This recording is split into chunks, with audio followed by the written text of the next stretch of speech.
Assalamualaikum warahmatullahi wabarakatuh. Salam sejahtera bagi kita semua.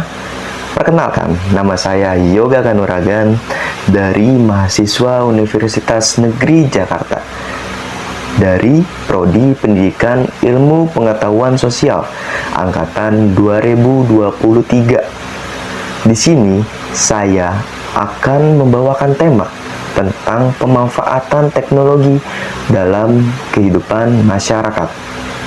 Dan judul yang saya ambil adalah penggunaan drone dalam kehidupan sehari-hari. Nah, pertama-tama teman-teman harus tahu pengertian dari drone itu sendiri. Jadi, drone atau Unmanned Aerial Vehicles yang disebut juga dengan UAV ini adalah pesawat tanpa awak. Alat ini dikendalikan oleh seseorang yang disebut juga dengan pilot drone. Nah, pilot drone ini bertugas untuk mengendalikan drone dari jarak jauh melalui remote control yang sudah terkoneksi dengan drone atau UAV ini. Nah, dilihat-lihat secara fisik, drone ini sama halnya dengan pesawat atau helikopter. Nah, selain itu, fungsinya juga sama, bisa terbang ke langit.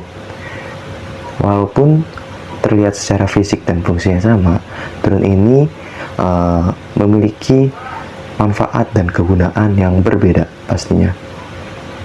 Selain itu, alat ini juga dilengkapi dengan item kamera yang dapat membuat pengguna atau pilot dapat memantau dan merekam dari ketinggian. Pesawat tanpa awak ini digerakkan melalui tenaga baterai. Nah, jadi teman-teman nggak perlu khawatir kalau baterainya habis, masih bisa diisi ulang kembali. Nah, teman-teman, selanjutnya saya akan memperdalam lagi tentang drone ini, yaitu membahas tentang sejarah-sejarah pada drone ini. Pasti teman-teman terlintas di dalam pikiran, kapan drone ini dibuat, siapa pembuatnya, dan pertama kali digunakan untuk apa. Jadi dikutip oleh CIA yang menyebutkan bahwa drone ini dirancang dan dibuat pada tanggal 22 Agustus 1849 yang dibuat oleh Abraham Karim yang bertempat tinggal di Amerika Serikat. Nah, pada saat penggunaannya pada tahun 1850, hal ini dimulai pada Badan Proyek Riset Pertahanan Amerika Serikat yang tertarik dengan penemuan Karim ini dan mendanainya. Sedangkan yang perlu diketahui, pada November 1898 ada seseorang yang bernama Nikola Tesla yang membuat hak paten terhadap remote control dari pengendali jarak jauh dari hasil karyanya yang dijadikan sebagai dasar dari ilmu robotik kontemporer. Nah, pada saat Perang Dunia, yaitu pada tahun 1916 hingga 1917, ada banyak proyek yang mewakili teknologi drone pada era ini. Salah satunya yaitu Catering Book. Book ini dikembangkan oleh Carl Catering yang dirancang sebagai pesawat pembom otomatis yang bisa menyerang target Jerman pada saat itu. Konsep ini menjadi titik awal dalam pengembangan drone militer. Pada saat Perang Dunia II mulai diproduksi secara besar-besaran untuk pertama kalinya sebagai pengintaian dan misi lainnya. Contohnya adalah pesawat UQ-2 Radioplane yang dikembangkan oleh Reginald Denny, digunakan oleh Angkatan Udara Amerika Serikat. Usaha Denny berlanjut hingga ia memproduksi kurang lebih 15.000 drone selama Perang Dunia II. Di Indonesia, drone ini telah dibuat pada tahun 1978. Dilansir dari aviahistory.com, ada sebuah cerita yang menuliskan tentang sejarah drone buatan PT Chandra Dirgantara yang berjudul tentang kisah proyek drone atau WAVI Chandra Dirgantara. Di tahun tersebut, Chandra Dirgantara bekerja sama dengan Antariksa Nasional yang dipimpin oleh staf teknik Soeharto dan membuat drone dengan kode XTJ-1. Drone tersebut dibuat untuk tugas mengintai dan pemotretan. Lanjut ke pembahasan jenis-jenis pada drone. Jenis-jenis pada drone ini banyak teman-teman, tapi umumnya kalian harus mengetahui jenis-jenis drone ini ada 5. Yang pertama itu ada quadcopter. Jenis drone ini merupakan yang paling awal dan yang paling populer di dunia. Jadi drone ini memiliki 4 baling-baling yang berfungsi untuk menerbangkan dan memiliki kamera HD yang ditanam di tubuh drone tersebut. Drone ini juga berukuran kecil sehingga simpel dibawa kemana-mana, dan isi energinya itu menggunakan baterai.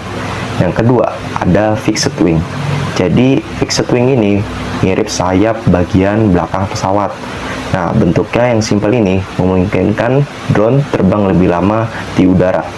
Jadi kecepatan drone tersebut juga tergolong tinggi serta mampu memetakan wilayah yang sangat luas. Ketiga ada drone racing. Seperti namanya, drone ini digunakan untuk balapan. Kecepatannya itu 70-80 km per jam. Nah, dia mampu menghadapi tekanan angin saat dipakai untuk balapan. Yang keempat ada drone consumer. Nah, jenis drone ini digunakan sebagai hobi yang sering melakukan fotografi atau videografi. Nah, jadi drone ini ada yang sering digunakan ialah DJI Mavic Pro dan DJI Phantom. Nah, selanjutnya ada drone militer. Nah, sesuai namanya, drone ini digunakan dalam bidang militer. Jenis drone ini yang paling populer di kalangan itu yaitu Predator dan juga Reaper. Namun ada juga di Indonesia drone militer ini namanya Puna Wulung, Puna Platuk, Puna Sriti, Puna Gagak, serta Puna Alap-Alap. Baik, selanjutnya saya akan membahas kegunaan dan manfaat pada drone ini. Yang sudah saya singgung sejak awal, drone ini memiliki perbedaan dengan helikopter dan pesawat, walaupun fungsinya sama dan secara fisik. Nah, jadi ada beberapa manfaat yang sudah saya cantumkan di PPT kali ini. Yaitu yang pertama ada manfaatnya untuk membantu korban bencana alam. Yang kedua ada sebagai alat untuk membantu infrastruktur. Yang ketiga untuk menegakkan hukum. Yang keempat untuk mengawasi area. Yang kelima untuk kepentingan jurnalisme. Keenam untuk memadamkan kebakaran. Ketujuh untuk perfilman atau syuting. Kedelapan untuk pemetaan. Kesembilan untuk penelitian. Dan kesepuluh hanya sekedar hobi saja. Lanjut di pembahasan tips memilih drone. Nah, ini adalah saran-saran saya jika Anda sebagai pemula ingin membeli drone di tempat pembelian. Yang pertama itu adalah kenali jenis drone.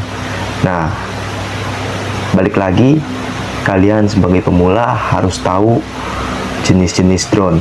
Nah, jenis drone ini kalian harus tahu fungsinya. Dan umumnya drone memiliki ukuran dan bentuk yang bervariatif. Jadi terlihat dari jumlah rotor yang berada pada bodi drone. Yang kedua ada memahami sistem penerbangan drone. Jadi yang kedua ini, pilihlah drone mempunyai sistem kontrol terbang dan on-board agar drone mampu terbang dengan stabil. Dengan sistem tersebut mampu membantu kalian yang kurang memiliki kemampuan dalam pengendalian drone ini. Yang ketiga, ada utamakan kualitas pada kamera. Jadi, hal utama yang perlu kalian ketahui dan perhatikan dalam memilih drone ialah resolusi dan ukuran sensor pada kamera drone tersebut. Nah, keempat, ada ketahui fitur dalam drone. Nah, yang keempat ini, kalian dapat mencari tahu dan memilih fitur yang sesuai dengan kebutuhan kalian.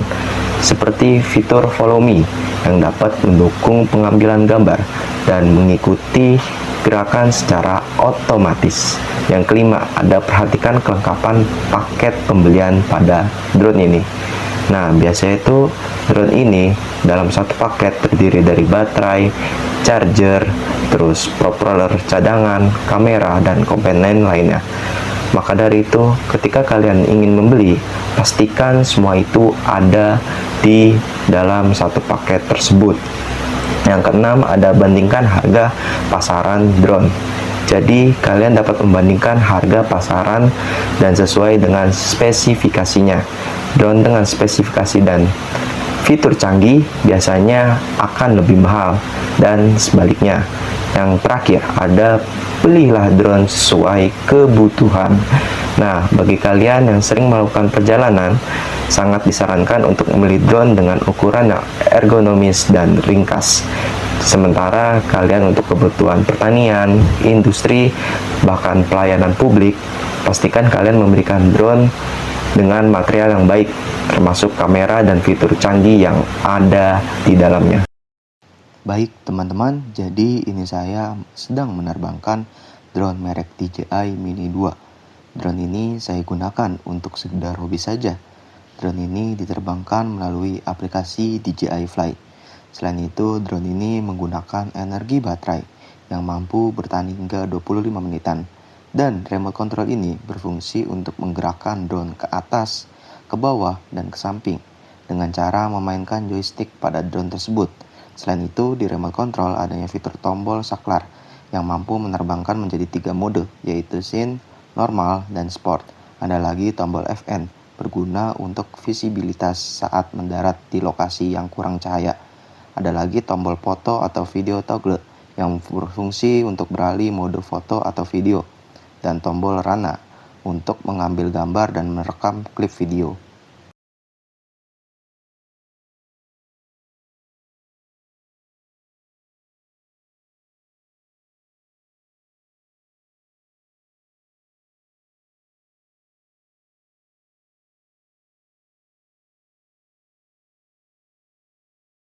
Baik teman-teman, terima kasih telah menonton dan menyimak video saya kali ini. Saya Yoga Kanuragan, izin pamit undur diri. Kurang lebihnya mohon dimaafkan. Wabillahi wali taufik wal hidayah. Wassalamualaikum warahmatullahi wabarakatuh.